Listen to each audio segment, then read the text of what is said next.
मराठवाड्याचा विषय दौरा करताय, दौऱ्याचं काय प्रयोजन आहे? तुळजाभवानीचाही आशीर्वाद घेतला, काय साकडं देवीकडे आपण घातलेलं आहे? आपल्या सगळ्यांचं कष्टकरी नावाच्या जात विहिरीत धर्माच्या राजकारणात न पडणाऱ्या, श्रमिक कष्ट ज्याचे घाम गळते अशा कष्टकऱ्यांच्या समूहाचं नेतृत्व करण्याची काही जिम्मेदारी महाराष्ट्रातल्या कष्टकऱ्यांनी टाकलेली आहे. डॉक्टर जयश्री पाटील अध्यक्ष आहेत कष्टकरी जनसंघाच्या आणि मी संस्थापक आहे.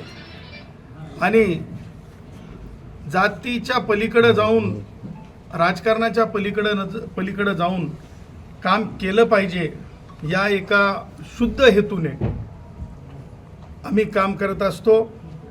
आणि राजकारणसुद्धा त्याच अनुषंगानं करणाऱ्या व्यक्तींसोबत सामान्यातल्या सामान्य हिंदू राष्ट्र भारत मानणाऱ्या व्यक्तींनी राहावं आणि सर्वंकष पदांवर तशीच व्यक्ती असावीत, ह्यासाठी आम्ही आज नवस केलेला होता की महाराष्ट्रामध्ये राष्ट्रवादी काँग्रेसचे वयोवृद्ध पुढारी शरद पवार आणि उद्धव ठाकरे यांचे विचार आणि काँग्रेसी जे विचार आहेत, जे अत्यंत घातक आहेत, काँग्रेसी विचार, अशा घातक काँग्रेसी विचारांचा समूळ नायनाट व्हावा आणि माननीय मुख्यमंत्री देवेंद्रजी महाराष्ट्राचे मुख्यमंत्री व्हावेत, त्याचबरोबर महायुतीची सत्ता यावी, हे आम्ही जे आहे नवस केला होता. त्या नवसाची फेड करण्यासाठी, नवस फेडण्यासाठी आई तुळजा भवानी मंदिरामध्ये आज आम्ही पूजा केली, विधिवत पूजा केली आणि त्या पूजेकरिता आज येण्याचं औचित्य होतं. आणि आईकडं ही मागणी केलेली आहे की महाराष्ट्रातला कष्टकरी विद्यमान सरकारकडून सुखमय व्हावा आणि विद्यमान सरकारकडून कष्टकऱ्यांच्या, शेतकऱ्यांच्या, शेतमजुरांच्या जे प्रश्न आहेत ते लवकरात लवकर विद्यमान सरकारकडून निकाली निघावेत, अशी पुन्हा एकदा आईकडे साकडं घातलेलं आहे, प्रार्थना केलेली आहे. तुम्ही एस टी कर्मचाऱ्यांच्या मागणीसाठी खूप मोठा पूर्वी लढा दिलेला आहे. महाविकास आघाडीचं सरकार असताना प्रामुख्यानं मोठी आंदोलनं झाली. आता तुमच्या विचाराचं सरकार आहे थोडक्यात, तर आता तुम्हाला सरकारकडून काय अपेक्षा आहेत आणि ते प्रश्न मिटलेत का? काय स्टेटस आहे त्या? त्यालाच लागून विलिनीकरणाचा मुद्दा असेल किंवा 7वा वेतन आयोगाचा मुद्दा असेल, आता आपली भूमिका किंवा सरकारकडे काय अपेक्षा असतील आपल्याला? बघा, प्रत्येक गोष्टीची एक सुरुवात असते आणि तुम्हाला सांगतो, विद्यमान सरकार येण्यामध्ये एस टीतल्या कष्टकऱ्यांची मोठी भूमिका राहिलेली आहे. एस टीतला कष्टकरी हा वैचारिक वाहक आहे. तो गावगाव, पाड्यापर्यंत, तांड्यापर्यंत जाणार आहे. त्यांनी काँग्रेसला विरोधी विचार शेवटच्या माणसापर्यंत पोहोचवला. त्यांनीच आझाद मैदानातून शरद पवार चले जाओ, उद्धव ठाकरे चले जाओ घोषणा दिल्या. त्यानंतर हिंमत दाखवून माननीय उपमुख्यमंत्री एकनाथरावजी शिंदे साहेबांनी त्यावेळेस जे आहे हिंमत दाखवली आणि एस टीतल्या कष्टकरी पुन्हा एकदा आझाद मैदानात जमला होता. पहिल्या मेळाव्याला शिंदे साहेबांच्या म्हणजे पक्षस्थापने याच्यानंतर, म्हणजे शिंदे साहेब सत्तेत आल्याच्या नंतर दसरा मेळावा आणि त्यानंतर तिसरा जो शक्तिशाली हे झाली, म्हणजे ज्याला आपण म्हणू शकतो की आनंदाची गोष्ट झाली, ती म्हणजे त्याच आझाद मैदानामध्ये ज्या एस टीच्या कष्टकऱ्यांनी चले जाऊ म्हणलं होतं उद्धव ठाकरेला, शरद पवारला, तिथेच माननीय मुख्यमंत्री देवेंद्रजी यांचा शपथविधी सोहळा झाला. हे अत्यंत आनंदाच्या बाबी होत्या. आणि तुम्हाला मला सांगायचं आहे की मागच्या सरकार जे आहे ते म्हणजे मला कोणाला म्हणजे हिनवायचं नाही, परंतु मला कोणाला उपमा द्यायची नाही, परंतु ज्या प्रकारे उद्धवच्या काळात 124 लोक कष्टकरी जे वीरमरण प्राप्त करत होते, परंतु दया येत नव्हती. मी असं म्हणेल की त्यावेळेस मूकबधिरासारखं त्यांचं काम होतं उद्धवचं. तर राजकारणासाठी उद्धवचं कधीसुद्धा म्हणजे जरंग्याच्या बाबतीमध्ये उद्धव कधीसुद्धा मूकबधिरासारखं वागले नाहीत. मला त्यांना टीका करायची नाही आजच्या या पावन नगरीमध्ये. पण एक उदाहरण, ढोबळ, मी काय गावगाड्यातला माणूस आहे, त्याच्यामुळे मी ढोबळ भाषेत सांगत आहे. परंतु विद्यमान मुख्यमंत्री देवेंद्रजी यांनी म्हणजे एकनाथरावजी शिंदेसाहेब मुख्यमंत्री असताना काही नोंदी केलेल्या आहेत शेवटच्या बैठकीमध्ये. त्याच्यामध्ये 7व्या वेतन आयोगाच्या बाबतीत विलिनीकरणाच्या बाबतीमध्ये स्पष्टपणे सर्वसमक्ष सगळ्या बैठकीत सांगितलेलं आहे की त्या बाबतीची नोंद घेण्यात आलेली आहे. त्यानंतर आमच्याच लाडक्या बहिणींचा विषय होता, त्याच्यामुळे बजेट प्रोव्हिजनचा विषय होता. परंतु डंके की चोट पे खात्री आहे, फक्त या दळभद्री जे लोक आज ज्या प्रकारे राजकारण करून पाहत आहेत राष्ट्रीय स्तरावर काँग्रेसचे, त्या लोकांनी जर आडकाठी आणली नाही तर नक्की 7वा वेतन आयोग घेऊ आणि विलिनीकरण घेऊ. सांगायचं तात्पर्य हे आहे की एस टी बँक म्हणजे शरद पवारांकडून निघून आल्याच्या नंतर बोनस दिल्यामुळं सुद्धा लोकांना मिरच्या लागत आहेत. म्हणजे शरद पवारच्या आणि यांच्या बँकांना कधीच 50,000 रुपये बोनस दिला नाही. ते एवढा मोठा बोनस दिला. आम्ही म्हणलं की इन्कम टॅक्स का भरू, इन्कम टॅक्सला भरण्यापेक्षा कष्टकऱ्यांना आम्ही बोनस देऊ. आणि त्याच प्रकारे हे जे काँग्रेसी आहेत, आज मला त्यांना 2 गोष्टी निक्षून सांगायच्या आहेत की मी महात्मा गांधी कधीच म्हणत नसतो, बॅरिस्टर गांधी म्हणत असतो. आणि नेहरू गांधी यांनी जे नुकसान या देशाचं केलं ते कुणी करू शकणार नाही आणि भविष्यातही 100 वर्ष करू शकणार नाही, एवढं नुकसान केलेलं आहे. त्यामागचे 2 कारणं मला तुम्हाला सांगायचे आहेत आवर्जून की ज्या प्रकारे आज बोललं चाललं आहे की संविधान बदल होईल, तर मला सांगायचं आहे की काँग्रेसनी 77 वेळेस संविधानामध्ये संशोधन केलं, बदल केलेला आहे. आणि भारतीय जनता पक्षाने 22 वेळेस म्हणजे संविधान संशोधन केलेलं आहे. म्हणजे संविधान बदललेलं नाही, त्याच संविधानामध्ये तरतूद आहे. जसं की EWSचं आरक्षण गरिबी रेषाखालच्या लोकांना. आणि त्याचबरोबर मला पुढं जाऊन सांगायचं आहे की डॉक्टर बाबासाहेब आंबेडकरांच्या राजीनाम्यालाही काँग्रेस जिम्मेदार होती, अपमानालाही काँग्रेस जिम्मेदार होती. एवढंच नाही तर ह्या नेहरू आणि गांधींनी डॉक्टर बाबासाहेब आंबेडकरांच्या राजीनाम्याच्या बाबतीत ज्यावेळेस विचारण्यात आलं त्यावेळेस लेखी स्वरूपामध्ये हा नेहरू असं म्हणाला होता की बाबासाहेब आंबेडकरांनी राजीनामा दिला तर मंत्रिमंडळ कमजोर होणार नाही. म्हणजे हे काँग्रेसी जे आहेत यांचे हे गलिच्छ राजकारण आहे.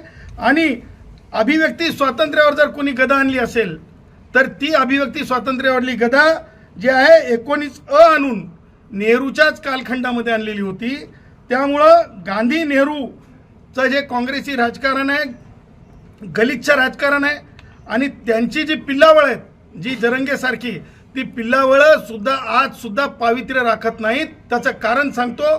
आज आईच्या दरबाराच्या द्वारावर गलिच्छ शिवीगाळ केली गेली. ही अत्यंत मला असं वाटतंय की माझ्यासारख्या भाविकाला, कष्टकऱ्यांसारख्या भाविकाला जे दुखावणारी आहे.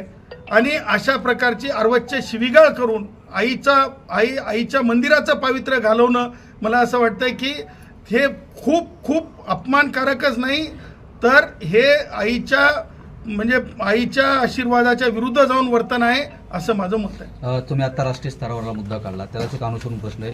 काल अमित शहा यांनी बोलताना संसदेत असं भाषणात उल्लेख केलेला आहे की ज्या पद्धतीनं आंबेडकर बोललं जातं तेवढं जर नाव देवाचं घेतलं असतं तर स्वर्गात जागा मिळायचं. त्यावरून गृहमंत्र्यांवर टीका होती. या वक्तव्याचं आपण समर्थन करताय का?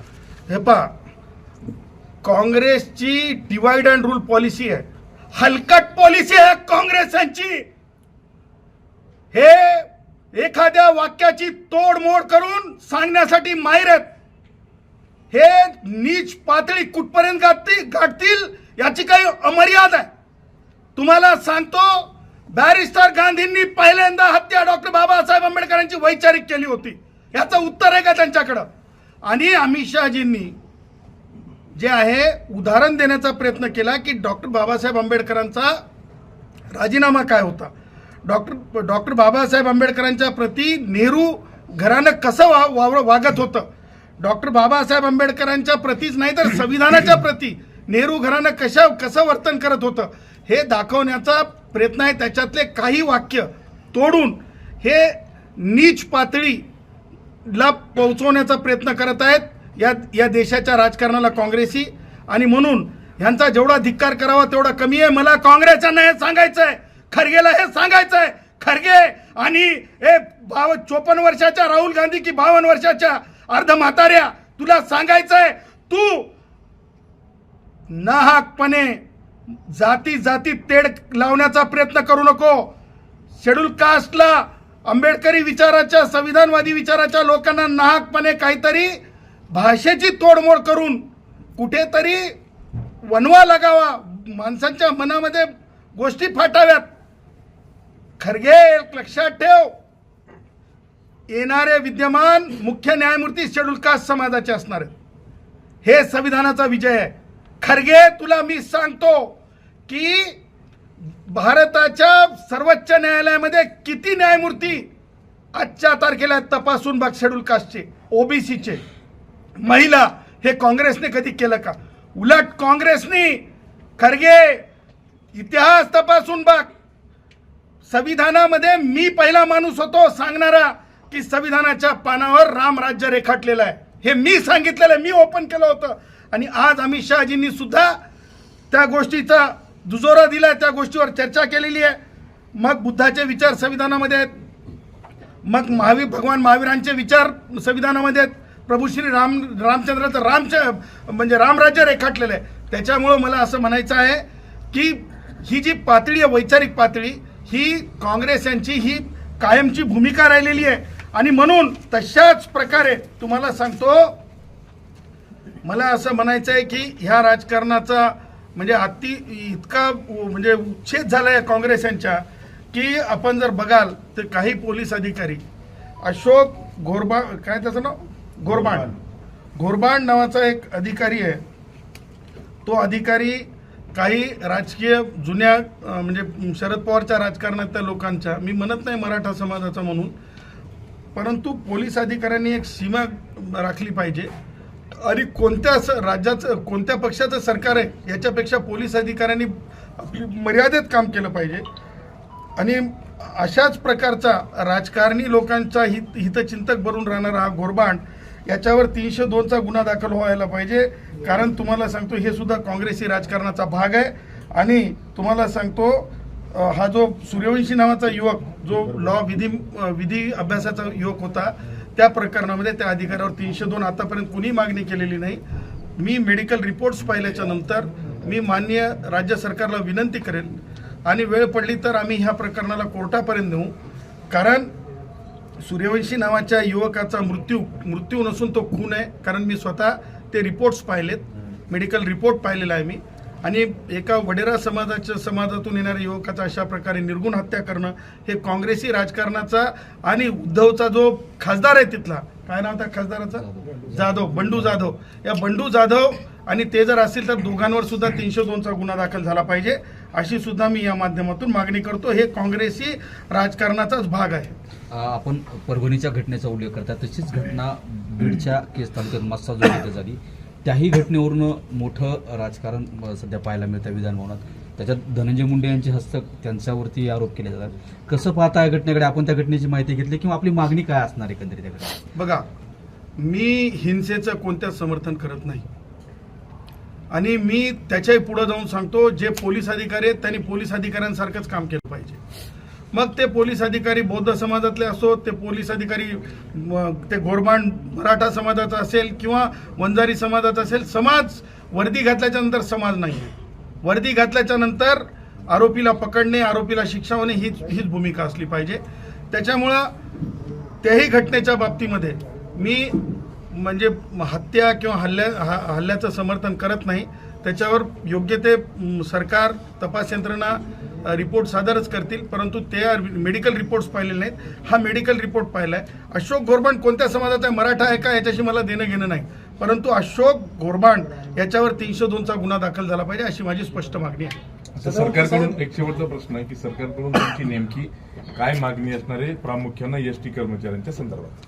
बघा, एसटीतला कष्टकरी आहे ना, तो संघटित आहे. एसटीतला कष्टकरी आहे ना, मागण्या सरकारकडे म्हणजे अत्यंत त्यांच्या कर्तृत्वावर, एसटीतल्या कष्टकऱ्यांच्या कर्तृत्वावर मागण्या ठेवील. आणि 7वा वेतन आयोग एसटीतला कष्टकरी प्रामुख्यानं लवकरात लवकर पदरात पाडून घेईल. आमचं सरकार आहे, कष्टकऱ्यांचं सरकार आहे.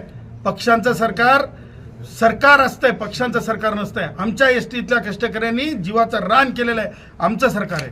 आणि आमच्या सरकारकडून ही माफक अपेक्षा आहे आमची की सरकार आम्हाला 7वा वेतन आयोग लवकरात लवकर देईल. त्याचबरोबर शिस्त आवेदन पद्धत जी आहे ती सुद्धा लवकरात लवकर आम्ही घालवण्याचा प्रयत्न करू. काही अल्टिमेटम देणार का सरकारला तुम्ही की ह्या तारखेपर्यंत? अरे सरकारच आपलं अल्टिमेटम कशाला पाहिजे, करून घेतो ना. आता काय आंदोलन करायचंच का, आता करून घेऊ.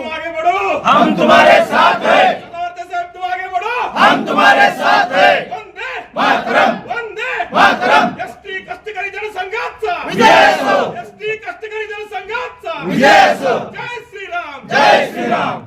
छगन भुजबळांना अमित शहांनी आज राज्यसभेत भाषण करताना आंबेडकरांचं नाव भाषण झालं का? ठीक आहे, मी साहेब हुशार. शेवटचा प्रश्न आहे. आज ओबीसी नेते छगन भुजबळ आहेत, त्यांना मंत्रिपद न दिल्यामुळं ते नाराज आहेत. मोठी भूमिका जी आहे ती छगन भुजबळ घेण्याच्या तयारीत आहेत. कसं पाहता भुजबळांच्या भूमिकेकडे? ओबीसी नेते आहेत. भुजबळ साहेब मोठे नेते आहेत, अभ्यासक आहेत, संविधान अभ्यासक आहेत, म्हणजे फुले शाहू आंबेडकर चरित्राचे अभ्यासक आहेत. तुम्हाला सांगतो, आजच माझं आणि भुजबळ साहेबांचं सकाळी बोलणं झालं ह्याच पावननगरीमधून. आणि सगळ्याच गोष्टी बोलायच्या नसतात, परंतु भुजबळ साहेब हे अत्यंत म्हणजे काय म्हणतो, त्यांच्या प्रामाणिकतेचं दुसरं नाव भुजबळ साहेब आहेत. त्याच्यामुळं भुजबळ साहेबांच्या सोबत ओबीसी समाज आहेच हे, आणि संविधानवादी समाज आहेच. आणि राजकारणामध्ये उलटपालट होत असते, परंतु भुजबळ साहेब जे भूमिका घेतील ते विचार करूनच घेतील. भुजबळ साहेब म्हणजे या मला म्हणायचं नाही, त्या जरंगीला दिवाणी मोटर सारखं नाही आहे काम त्यांचं. आता शेवटचा प्रश्न असा आहे तुम्ही की किती वेळ शेवटचा म्हणतो आणि तुम्ही विचारू सांगता नका. सातत्यानं सांगता की सरकार आपले, सरकार आपले. तुम्ही या सरकारमध्ये सहभागी का होत नाही? सर, माझं जे तुम्हाला सांगतो की आपले कामगार विश्वामध्ये भारतरत्न डॉक्टर बाबासाहेब आंबेडकरांसोबत दत्तोपंजी ठेंगडी होती. त्यानंतर ते राष्ट्रीय स्वयंसेवक संघात आले. आधी ते बाबासाहेब आंबेडकरांसोबत होते. तर ठेंगडी साहेबांचं एक हे आहे, म्हणणं आहे की सातत्यानं कष्टकऱ्यांसाठी काम